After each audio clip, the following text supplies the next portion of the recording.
Hello all, my name is Jacob Hanna and I'm going to take you through my final paper here where I'm going to be focusing on the re-accreditation process of Criterion 4.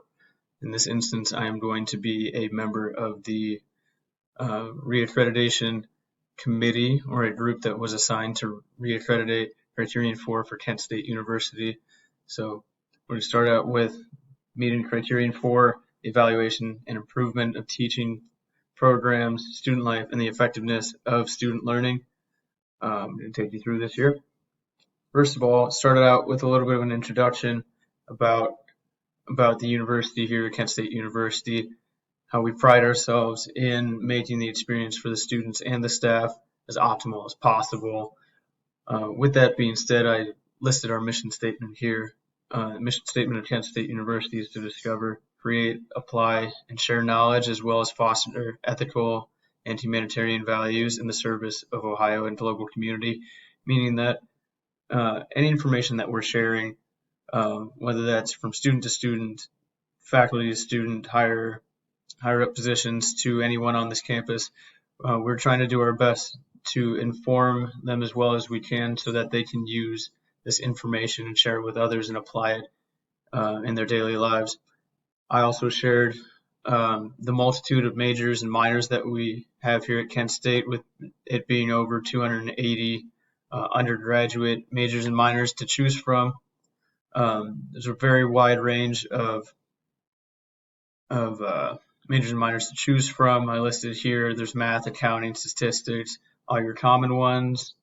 And then there's a little bit more out of the box ones like advertising, botany, and music technology, and even more than that. But those are just a few that stood out to me because they are just on so many different spectrums. But with that being said, we were looking at Criterion 4 here, and I chose that to be the criterion that I was going to focus on because Criterion 4 discusses mainly about the process of properly establishing student learning, assessing student learning, how we assess it, how students are accepting the courses that they're being taught, what they're taking from them, things like that. I thought this was a very important topic to go over because being able to know how students are accepting their courses, what they're gaining out of their majors, how they're accepting that, and how they are perceiving the value of these courses and the major that they're taking is huge in retaining students in these majors and also retaining them at your school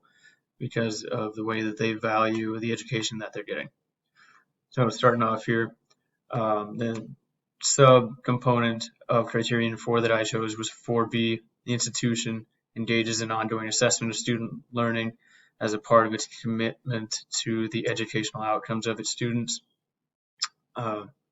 Obviously, I chose this one because the main goal of an institution is to give the students the optimal learning experience that they can.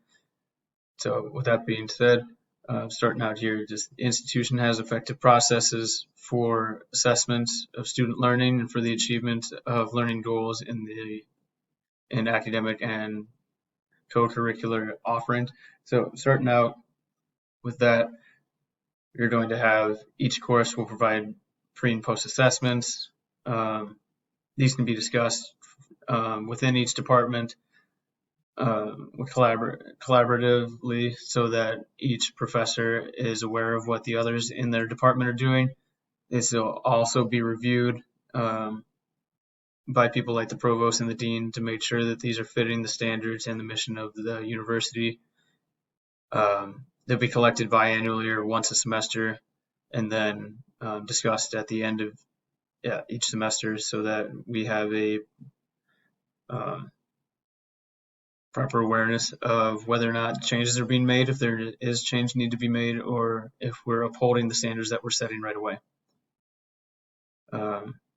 As we said, each course and program are designed to help students learn to the best ability and get the most out of their degree.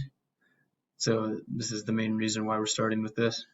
Second, we have the institution uses the information gained from the assessment to improve student learning. That's kind of piggybacking off of the last last point number one, because we are taking the information, we're gathering that. So gathering data here, information obtained through the assessments would give the university the ability to make necessary changes to enhance student learning opportunities. The institution, we use this to create a better environment for both the students and the faculty, because we all know just the better everyone's performing, the more lively, the more engaged, the more happy everybody is around campus. So we don't want people getting lazy or anything like that. So that's why we're always constantly assessing. Information found through in-person and online anonymous interviews, student surveys, course evaluations by students and administration, and official rulings will all be looked upon by the department head, provost, and president. These are a bunch of different ways that we can assess. I mentioned that we would like professors and staff members to be as creative as possible when it comes to their assessments, so that they're not getting bored, the students aren't getting bored, and so that we can see the true value from these instructors, that they properly know how to assess. I mentioned down here, each assessment mentioned in the subcomponent needs to be reviewed by the department and will need an 80% success rate. If they do not achieve this expectation, the semester following this will need to be a 90% success rate. We're looking for constant improvement. So if they do not hit this 80% success rate, we expect more from our staff.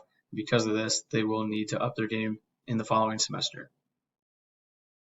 Like I said before, students deserve the highest quality of courses, majors, and programs. So this is why we hold ourselves to such a high standard, because we have seen the products that professors have put out in the past. So we accept nothing less than the normal expectations that we put upon our staff and ourselves. Last point I'm going to go through here before concluding this presentation. The institution's process and methodology to assess student learning will reflect good practice, including substantial participation from the faculty.